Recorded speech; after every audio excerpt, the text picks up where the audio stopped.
Okay, hello again everyone, this is MrCarltron and we're back with another Kerbal Space Program Kethane Wars. So in this episode, it's been a little while since the last one, so we're actually going to try and get something onto the moon today. So as you can see on this rocket right here, we got two rovers attached to two nuclear engines, attached to the same launch stage we've seen a million times before, so I'm just going to fast forward this whole sequence, and here we go, super speed.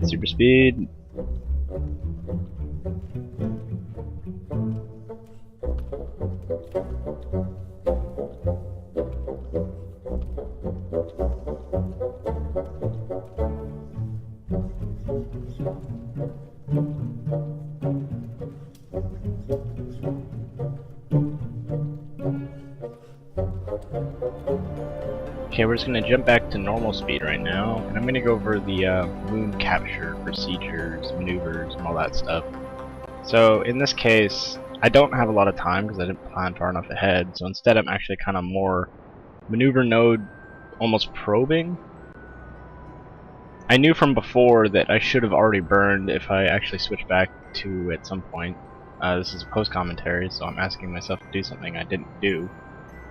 As you can see, I'm kind of fumbling around with it just to get an estimate of how long I'm going to need to go, and I kept overshooting it because, as you can see in the top there, my time acceleration's up really high, but I didn't know that actually affected maneuver nodes, so that's why stuff was super squirrely and super quick, and I can't get it working. I'm just like, oh my god, why is this so sensitive? I think eventually I get it figured out, but these maneuver nodes just weren't cooperating. I'm just trying to keep it pointed along the orbit there, because that's the most efficient way to burn. And this is just like a rough estimate. Like I said, I'm not really using the maneuver node. I'm just kind of getting a rough estimate, just so I roughly know how long it's going to take before I have to start slowing down. Because I know I'm going to get moon encounter. In fact, I got one a lot sooner than maneuver node said I would. So I just said, yeah, okay, I'll stick with that one. Because I burned a little bit stupidly, as you'll see later on, I'm just going to fast forward a bit. As you see, I'm at a fairly inclined orbit here. This isn't a bad thing. In fact, I'm going to show you one of the easier ways to fix something like this. Is just get as... Basically, don't worry so much about getting a proper, like, circularized orbit yet. I'm basically just going to burn just enough to get into orbit around the Mun. Oh, and someone commented actually before that I was saying Mun instead of Moon, which is actually what the little two dots above the U would say. But, as you'll notice in this entire game, that it doesn't in fact have those above its name. Yes, its actual name does have the two dots, but in the actual game it does not, so I'm going to keep saying Mun, because habit. Anyways, so I actually have a drop tank on this thing, and I'm just transferring fuel out of it. And then I'm going to dump it into space and leave a bunch of garbage behind. Just, not that I needed to, but it actually affects the balance of the spacecraft a little bit. Out of all the ones I built so far, this one's actually got the better balance. Even though it's got two. The only reason it has two is, again, for balance reasons. Two little rovers on it. Everything on the spacecraft's fairly balanced. It's got lots of RCS ports, all that stuff. Advanced SAS to keep it nice and computerized. Still burns a little bit just like holding, but it's a lot better off than any of the other stuff that I had launched. And I don't know if they're ever going to get that fixed, and by them I mean the devs. The whole RCS just freaking out and just wasting all your fuel even though it really doesn't need to. I don't know, some sort of feathering going on where if it's just a little bit off, maybe fire the RCS a little less than usual. So as you can see, I'm just time warping in, just to get all right into position, and I'm going to set myself up to do a burn. And basically the point of this is not to get a circular orbit, it's to actually fix my inclination. I said that weird. Inclination. I said it weirder. Anyways, yeah, so I'm going to burn just to get into a very elliptical orbit, as large as I can get it, or at least the thing would allow me to. So in this case, it's not super far. And basically what you're going to try and do is do your like, wow. Do your plane change at the farthest point in your orbit you can, because your relative velocity will be lower. Therefore, you don't have to burn as long in order to get the same inclination change. And here, I was just trying to get the moon targeted, but it wasn't letting me. So I fiddled around with this for a while. I'm just going to cut to where I finally decided, you know what, forget it, and then targeted my space station. As you can see here. You also notice that there's something called a George Foreman Munar probe. I have no idea what that is, and I forgot to check it out in this video, so I'll check it out next time. But I'm pretty sure the George Foreman's docked up to my space station, because that's totally what I did during that last hour-long episode. So I don't remember what the probe was. Like, I actually don't. I don't remember if there was a probe on it.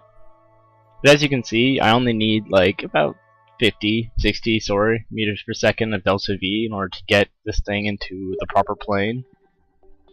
And from this point onward, it's actually fairly normal stuff. I just do the burn, and then I go and rendezvous with my station. I'm just gonna fast forward until we get there. Okay. So, as with last time, where I went careening right into my solar panels, if you watched the last video, you would have seen that. If you haven't, I'll put a little link for you. But essentially this time around, I'm going snail slow, making sure I have plenty of time to stop, slow down, all that stuff. I'm not fiddling around too much with time acceleration. Taking it nice and easy. I don't want to cause more damage to my station than I need to, because as easy as it is to get new components up and swap stuff in and out, I don't really feel like it, because it's a lot of work and kind of boring. That's why I made a montage, is because I don't think anyone wants to watch the 4 to 7 hours that went into making the space station. So instead, it became about a 10-minute montage. So as you can see, I'm just making sure with my RCS that I keep myself pointed along that little pink dot thing, just so I can kind of keep a relative approach to the space station. As long as your direction is pointed towards your target, you'll eventually get there or get close. And as you can see, we get a pretty good angle, and I also realize at this point that all my lights are facing the wrong way. Minor design flaw, but you can see from this angle the damage that we did last time, and it looks like 5 or maybe 6 solar panels are missing. Again, we don't really need them. The station doesn't really have much draw. In fact, the 2 solar panels that were launched up with the core would be more than enough to power the whole thing. But, you know, I'm a man of excess. I like to dabble solar panels onto all the things, because why not? And if you're in space, you do things because they're expensive, not because they're hard or not because they're easy, but because you can.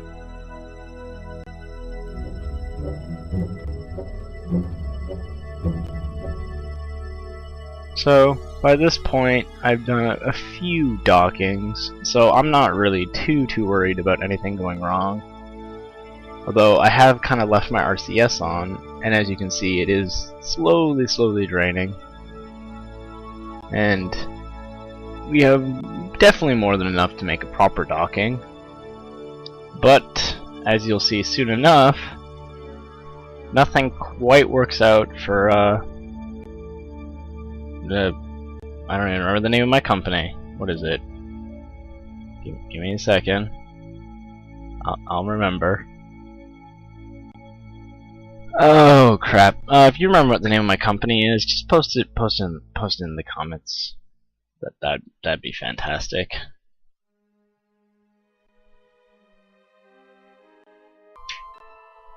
Okay, now we're getting close. We're almost there.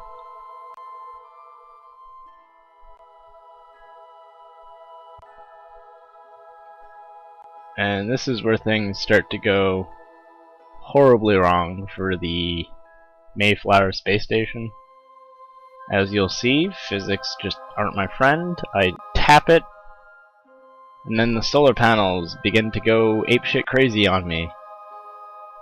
Like, I have never seen that happen before. So at this point, I'm just trying to simply dock as soon as possible, because maybe it's because I'm close. I have no idea, but now it's causing the whole space station to rotate, so I do the first instinct I have, which is jettison the demon part into space and nuke it from orbit.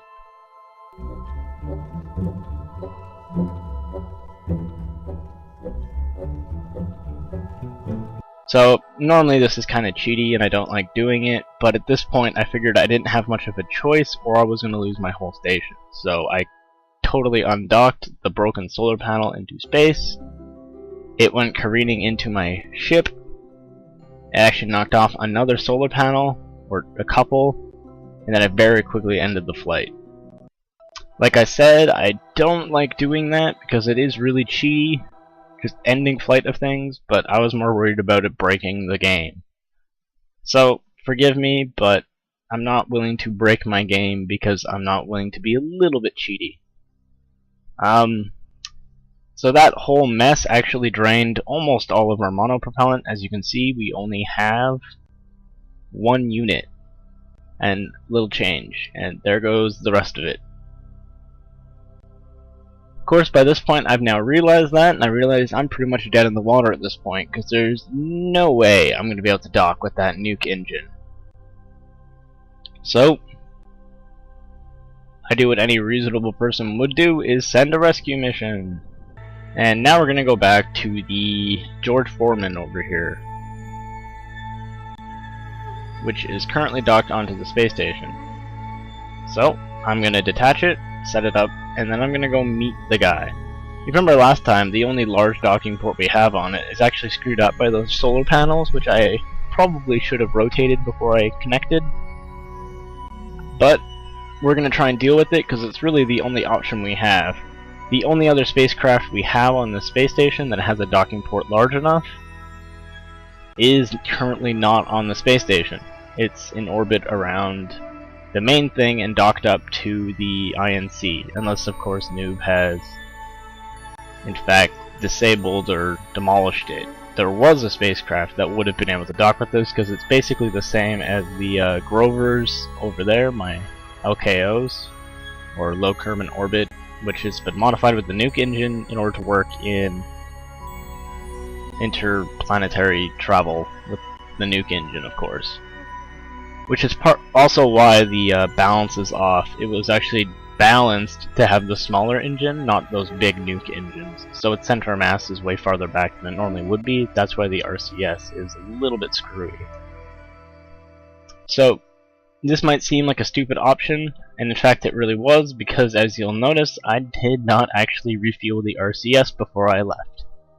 So we have an almost empty moonlander with a dysfunctional docking port trying to dock up with a dead-in-the-water spacecraft, which is also out of RCS. And we also happen to be in the sunlight, so the solar panels, or we're actually rotated funny, so the solar panels aren't even going to rotate to face the sun. But we basically needed to deploy them so that they would rotate out of the way of the spacecraft, so that we have access to the docking port, and then we don't really have to worry about it, because as long as it's docked, those solar panels won't collide with the spacecraft. So, as you can see, this thing also runs out of RCS, and now we have two spacecraft that are hopelessly dead in the water.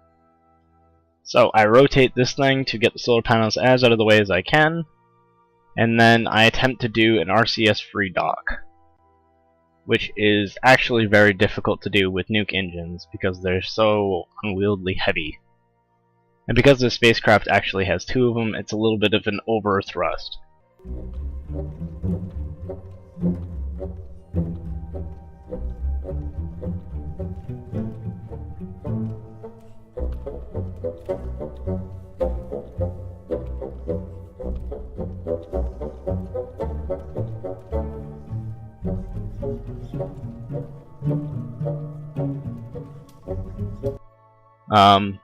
I can dock no problem with the really small probe engine or the slightly smaller 1-meter engines, but these nuke engines are a little bit more unwieldy to use. mostly to do with their mass, which makes a collision at low speeds even dangerous. And as you can see here, I actually crash into a solar panel, and it starts freaking out too, which is not awesome. And I actually burned the last of my RCS to try and get away from it before it breaks. So now both are entirely out of fuel. And now I'm going to try and dock. I think this one's actually the one that actually works. I don't actually remember. This is a post-commentary, and I recorded this video a little while ago, but I've been too busy to properly record my voice. And I actually want your little bit of feedback here. If you guys would prefer live commentary, I'll try to do that as much as I can, but I definitely, for one, prefer the not live commentary just because it gives me a little bit more flexibility as to when I want to actually record. But post your feedback, comments, whatever, send me a PM or something, and then I'll take it into consideration the next time I make my video.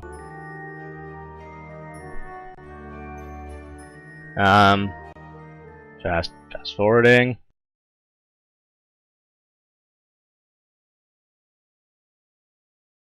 And here we go. This is this one. This one is the final approach. This is when we finally get the spacecraft all docked up and unified. So at this point, there's absolutely no hope in hell of me actually redocking with this space station. So I figure mission is a go. We might as well launch. Cause hey, why not? Because what is science without risks? Or I guess I should say, what is space travel without risks? And if you look at the way the Russians ran their space program, they did a lot of firsts, but they ran it considerably riskier than the States did. At least in the later years. And at this point, yeah, we don't have much of an option, so we're just gonna go and land right away. We got more than enough fuel to do this whole trip. So I figure, yeah, why not? We got a nuke engine, that should be plenty of thrust to lift this whole thing. I'm just going to disable all these engines and we'll be underway. So I actually have no idea where we are because this Kethane map, as you can see, is completely cluttered with a line around the orbit. And I actually have no idea where we are inside of it. All I know is that we're in one of those two green blobs, but I don't know which one. So what I'm actually going to do is do a couple passes to try and land directly onto Newhb's base. Not directly on, but I'm assuming he knows where the Kethane is, so I'm going to land where he is as a visual marker on my map, because I can't tell where the Kethane is on my map. So I'm just going to fast forward a bit to when we start the descent. As you can see, a couple orbits.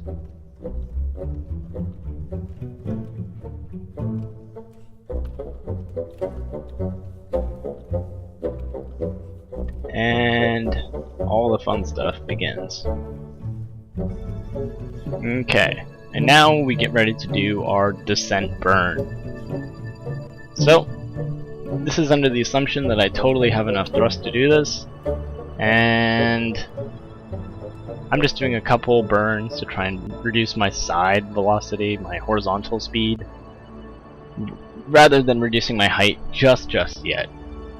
And I want to get a little bit closer, and then I'm going to start just burning full out, as you can see here.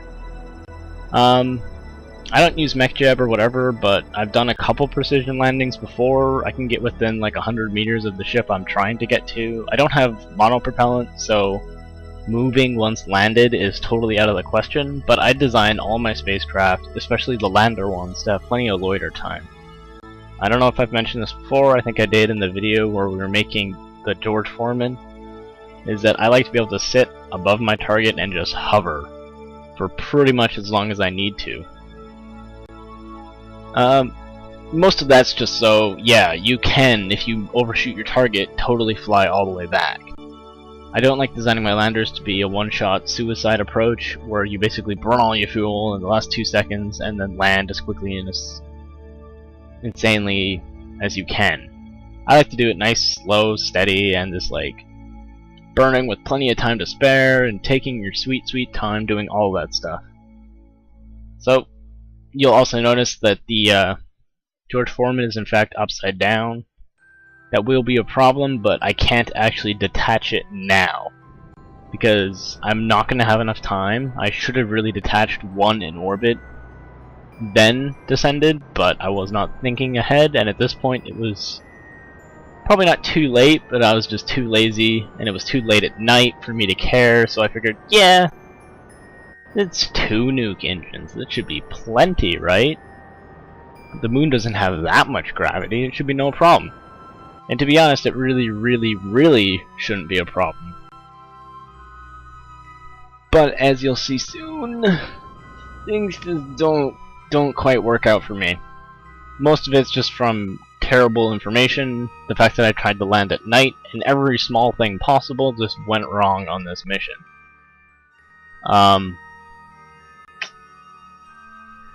Yeah. So, we're already descending a little bit. What I'm trying to do now is actually fix my inclination, because as you'll notice, we're actually going to be like a couple tens of kilometers away from Noob space, and that's not acceptable to me. I need to be close, because we don't know how much into the Kethane field he is. He may actually only be like an inch in, and then he's right along the border. So we're going to try and get as close to him as possible.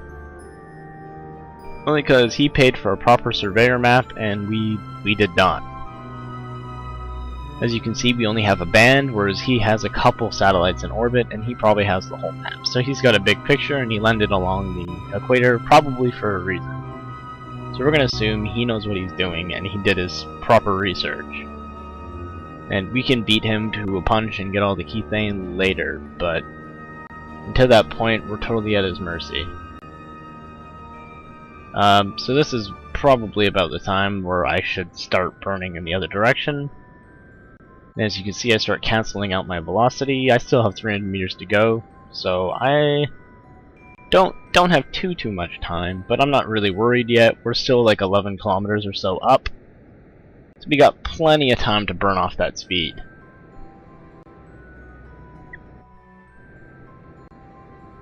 The only problem though is that we are in fact going to overshoot Noob by quite a bit, but we are in fact close enough that we're not going to have to worry about physics loading or lag in his base affecting our base, but we should be close enough to do a little bit of idle observation.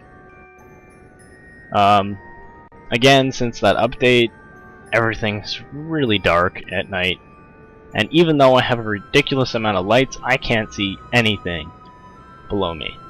So I basically am flying this assuming that that radar at the top is right, and of course, as everyone knows, it never is. So here I am, assuming that, oh yeah, I'm totally good. I got 5 kilometers to go, only 100 meters left. I dropped more than half of it in like the last 5 kilometers, so I got plenty of time to lose this speed. And I still have loads of fuel, and there isn't a single thing that could go wrong right now. In fact, I start cancelling out my velocity horizontally and start lowering myself into a vertical descent. And this is just the normalest and landing I've ever had. In fact, this is me doing a little bit of fine-tuning. I am like, oh, I still have 3 kilometers to spare.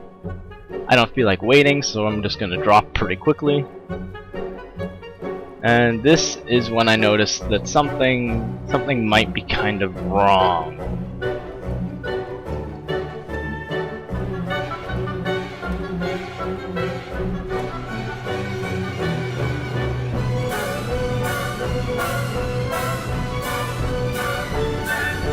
So, somehow the space probe survived the first crash, so I killed the engines, and I tried to rotate away from the 2 probes that were still attached. Of course, they landed pretty hard, and everything else exploded. On this first little observation here, oh yeah, and many swear words were had, going, this stupid radar never ever works.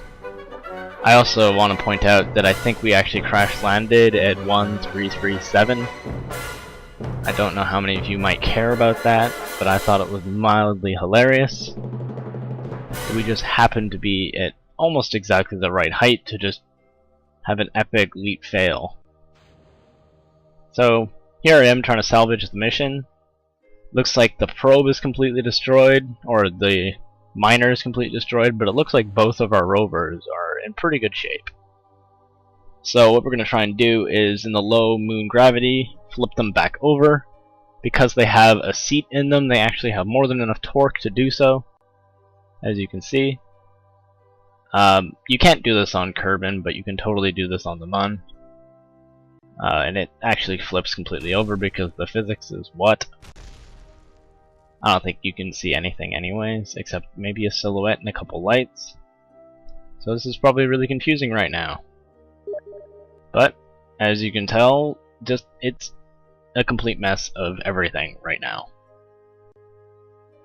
And I'm just trying to figure out why this thing won't drive. They're all nuclear powered, so I don't have to worry about sunlight or whatever. And I'm gonna go salvage the other one. So, things just keep going wrong for Carl and its space program.